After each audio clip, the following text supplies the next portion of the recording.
Energy as work done. Energy possessed by a body is the amount of work that it can perform. मतलब कि यार जितना काम कोई बॉडी कर सकती है उतनी उसके अंदर एनर्जी है। यानी कि अगर पूरा काम कर देगा तो सारी एनर्जी निकल जाएगी। जैसे ह्यूमन बीइंग्स हैं भाई, हम लोग अगर वर्क करते हैं तो हमारी एनर्जी डिक्रीज होती है, वही बात लिखी हुई है।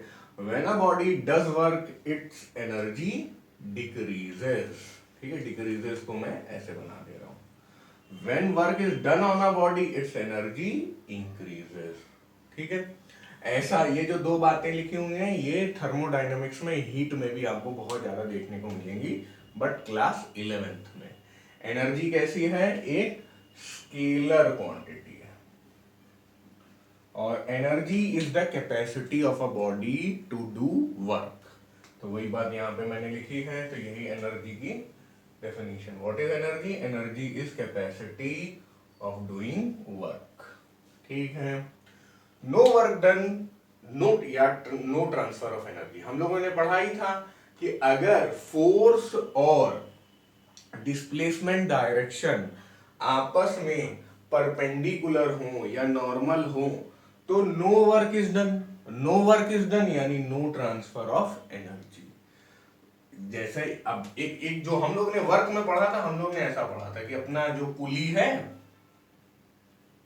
वो भारी बक्सा लेकर सर पे आगे की तरफ जा रहा है, तो डिस्प्लेसमेंट इस डायरेक्शन में जा रहा है, लेकिन अपना कुली अपने हेड से नॉर्मल रिएक्शन इस डायरेक्शन में। तो कुली कौन सी फोर्स लगा रहा है? नॉर्मल रिएक्शन फोर्स लगा रहा है, और कुली किस डायरेक्शन में जा रहा है? Horizontal direction. तो ये डायरेक्शन और ये डायरेक्शन आपस में क्या है? परपेंडिकुलर है। तो इसलिए इस केस में भले वो लोड लेकर आगे की तरफ जाता जा रहा है, थक भी रहा है, still there is no work done. अब इधर आ गए, मान लीजिए यहां पर मैंने लिखा है body moving in a circular path. तो बॉडी लगातार ऐसे चल रही है, तो इसमें सेंट्रीपिटल फोर्स इस डायरेक्शन में, वही जो टेंशन इन द स्ट्रिंग है, और अपना ये जो डिस्प्लेसमेंट है इस डायरेक्शन में। दोनों कौन सा एंगल बना रहे हैं? 90 डिग्री बना रहे हैं, फिर से नॉर्मल हो गए। इसलिए अगर सर्कुलर पाथ में कोई बॉडी चल रही है then the work done is zero, then the transfer of energy is also zero. जैसे कि कोई इलेक्ट्रॉन न्यूक्लियस का चक्कर लगाता जा रहा है, then the work done is zero. Units of energy, it is the same as the unit of work. जैसे वर्क की एसआई यूनिट होती है जूल, वैसे ही इसकी भी एसआई यूनिट होती है एनर्जी की जूल, और सीजीएस यूनिट होती है अर्ग। ठीक है ना? Joule, 1 joule is equal to 10 to the power 7 erg. याद है ना? बिल्कुल सेम फंडा। ठीक है, अब एसआई यूनिट सीजीएस यूनिट आपने समझ ली, लेकिन एक और यूनिट जो बहुत पॉपुलर है वो है वॉट आर। तो 1 वॉट आर को समझते हैं हम लोग। 1 watt hour is equal to 1 watt multiplied by 1 hour. 1 hour, 1 watt को मैं ऐसे लिखे ले रहा हूँ, ठीक है, 1 डब्ल्यू ऐसे लिखे ले रहा हूँ, 1 आर को मैं 3600 सेकेंड लिखे ले रहा हूँ। ठीक है, 1 watt hour is equal to 1 watt multiplied by 3600 second.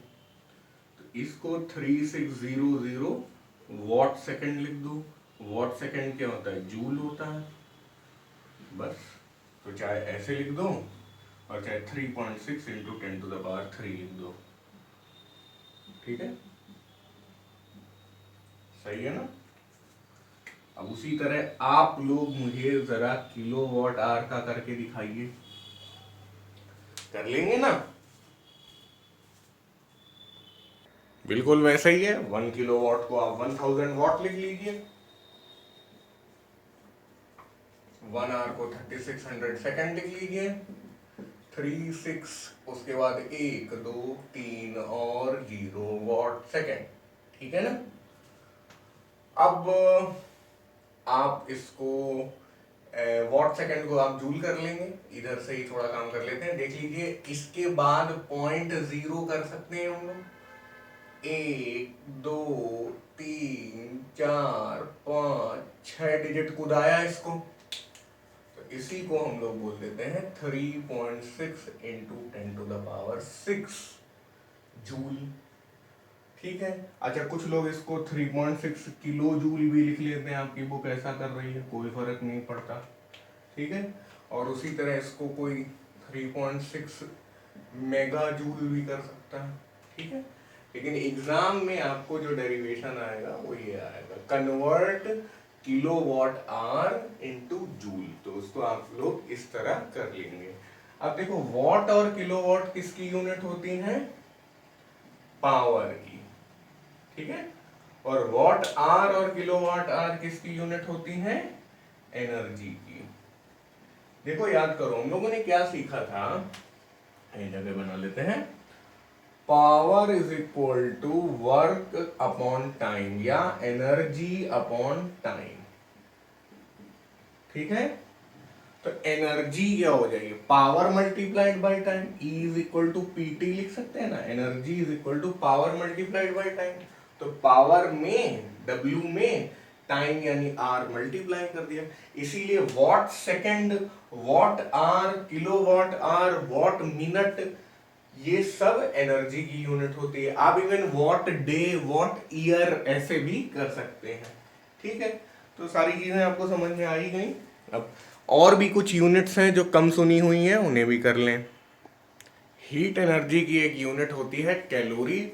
वैसे तो टेक्निकली किसी भी एनर्जी को आप कैलोरी में मेजर कर सकते हैं, बट हीट एनर्जी के लिए पॉपुलर हो गया, क्योंकि कैलोरी की डेफिनेशन ये बनी कि भाई आप एक बर्तन लीजिए, उसमें पानी लीजिए, पानी कितना लीजिए? 1 ग्राम पानी लीजिए, 1 ग्राम वाटर ले लीजिए, और जो उसमें टेम्परेचर होना चाहिए इनिशियली वो 14.5 डिग्री सेंटीग्रेड होना चाहिए।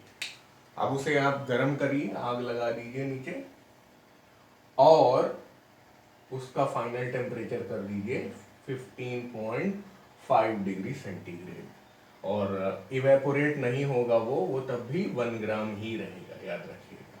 ठीक है। इस चीज को बोला जाता है 1 कैलोरी। ये जो यहां से आपने आग लगाई, जो एक्स्ट्रा एनर्जी दी, 14.5 से 15.5 1 ग्राम पानी को पहुंचाया, इस काम में जितनी एनर्जी लगी उसे हम लोग 1 कैलोरी कहते हैं। जब इसे और चीजों में कन्वर्ट किया गया, जूल में कन्वर्ट किया गया, तो देखा गया 1 calorie is equal to 4.18 joule. उल्टा मत याद कर लीजिएगा। होता क्या है, बच्चों के मन में मिसकंसेप्शन होता है कि यार एसआई यूनिट जो होती है वो बड़ी होती है। ज्यादातर बड़ी एसआई यूनिट के अंदर कई सारी छोटी सीजीएस यूनिट आ जाती। तो बच्चों से पूछो 1 कैलोरी में कितने जूल होते हैं? 4.18। 1 जूल में कितने कैलोरी होते हैं? 4.18। नहीं, ये सही है, लेकिन ये बोलना कि 1 joule is equal to 4.18 calorie, वो गलत हो जाएगा। आप कैसे याद कर सकते हैं इसको?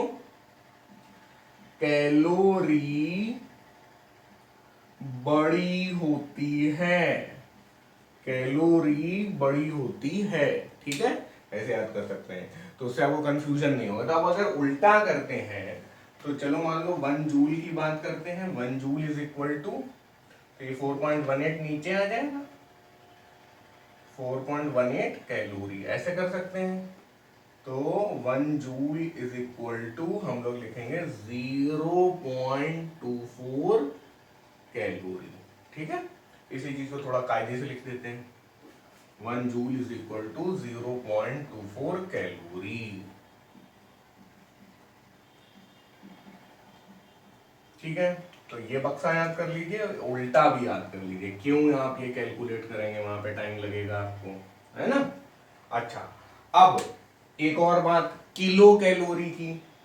1 kilo calorie is equal to 1000 calorie, ऐसे ही तो होगा। अब 1000 कैलोरी, 1 कैलोरी में कितने 4.18 जूल, तो इसमें कितने हो जाएंगे 4180 जूल। ठीक है, तो ऐसे भी याद करें, ये बहुत इंपॉर्टेंट पॉइंट है, कैलोरी बड़ी होती है। ठीक है, अब आ जाते हैं energy of atomic particles is measured in electron volt. ये मुझे पक्का है कि आप पहली बार सुन रहे होंगे और इसके बारे में बहुत ज़्यादा आपको पढ़ाया भी नहीं जाएगा इस क्लास में, 12th क्लास में पढ़ाया जाएगा, बट फिर भी जितनी आपको ज़रूरत है वो पूरा मैं बता देता हूँ। सबसे पहली बात तो इलेक्ट्रॉन वोल्ट को उसमें चेंज करने को आ जाएगा, जूल में चेंज करने को आ जाएगा। तो ये बोर्ड एग्जाम में बहुत आता है, वेरी वेरी पॉपुलर। ठीक है, तो डरने का नहीं। 1 electron is equal to charge on 1 electron, 1 electron volt is equal to charge on 1 electron. ये तो याद होगा आपको, नहीं याद है तो याद कर लीजिए, मल्टीप्लाइड बाय 1 वोल्ट। ठीक है ना यार, V is equal to I R, resistance वाला वोल्ट जो होता है वही ये है। ठीक है, अब चार्ज ऑन 1 इलेक्ट्रॉन आपको याद होना चाहिए 1.6 into 10 to the power -19 coulomb. ठीक है, और मल्टीप्लाइड बाई 1 वोल्ट, तो कूलॉम्ब मल्टीप्लाइड बाई वोल्ट जो हो जाता है वो जूल हो जाता है। वो कैसे होता है, ये काफी बच्चों को कंफ्यूजन था, उसको भी मैं समझा देता हूं। ठीक है, देखिए एक फॉर्मूला होता है, work done is equal to charge multiplied by voltage या पोटेंशियल डिफरेंस। ठीक है, और डिटेल में अगर जाना चाहते हैं, वैसे आपके काम का नहीं है, कि अगर किसी एक वोल्टेज से किसी एक चार्ज पार्टिकल को इंफिनिटी से लेके किसी एक फला वोल्टेज में लाते हैं, तो इस काम को करने में जो वर्क डन होता है उसे हम लोग बोलते हैं 1 वोल्ट। उसे हम लोग बोलते हैं 1 वोल्ट, अगर किसी यूनिट चार्ज को इंफिनिटी से लेके वहां तक लाते हैं। ठीक है, कोई दिक्कत नहीं, आपके कोर्स में नहीं है। आप ये जान लीजिए कि हाँ, वर्क डन जो होता है वो चार्ज मल्टीप्लाइड बाय वोल्ट होता है। तो अब आपको ये थोड़ा सा हजम होगा कि joule is equal to coulomb multiplied by voltage, क्योंकि चार्ज की यूनिट जो होती है वो कूलॉम्ब होती है। आपका मन है तो वोल्टेज की जगह पोटेंशियल डिफरेंस लिख लीजिए, बढ़िया से कॉपी कर लीजिए। 1 electron volt is the energy gained by an electron when it is moved through a potential difference of 1 volt। फिर से समझ लेते हैं इन दोनों पॉइंट्स को। जैसे इंफिनिटी में बाई वोल्टेज 0 होगा और ये वाला जो है वो 1 वोल्ट है। अब एक इलेक्ट्रॉन को यहां से लेके यहां तक लाने में जितनी मेहनत लगी, उस एनर्जी को 1 इलेक्ट्रॉन वोल्ट बोल रहे हैं, उस वर्क डन को 1 इलेक्ट्रॉन वोल्ट बोल रहे हैं। बस हो गया। वर्क और पावर में हम लोग डिफरेंस कर चुके हैं, और ये रहा एनर्जी और पावर में डिफरेंस। बुक से ही चोरी कर लिया है मैंने, देख लीजिए अच्छे से। अब आपके मन में सवाल आया होगा कि सर वर्क और पावर हो गया, एनर्जी और पावर हो गया, तो वर्क और एनर्जी में क्या डिफरेंस है? तो देखिए, work is the difference of energy, इसके अलावा और कोई डिफरेंस नहीं है। मतलब कि अगर मान लीजिए दो एनर्जी लेवल है, ये एनर्जी लेवल 10 जूल है, ये एनर्जी लेवल 15 जूल है, तो यहां से लेके यहां तक आने में वर्क डन होगा 5 joule. Work done is the difference of energies, इसके अलावा और कोई रूल नहीं है। बहुत जगह आपको महसूस होगा कि आप वर्क और एनर्जी दोनों में डिफरेंशिएट कर ही नहीं पा रहे हैं, और ना कर पाए कोई प्रॉब्लम नहीं है। ज्यादातर सवालों में क्या हो जाता है कि ये 10 जूल की जगह क्या हो जाएगा, 0 जूल ही हो जाएगा, तो डिफरेंस भी 15 जूल हो जाएगा तो वर्क और एनर्जी में डिफरेंस रह ही नहीं जाएगा। यही डिफरेंस है, बाकी यूनिट वगैरह सब सेम है, दोनों स्केलर हैं, सब कुछ वैसा ही है।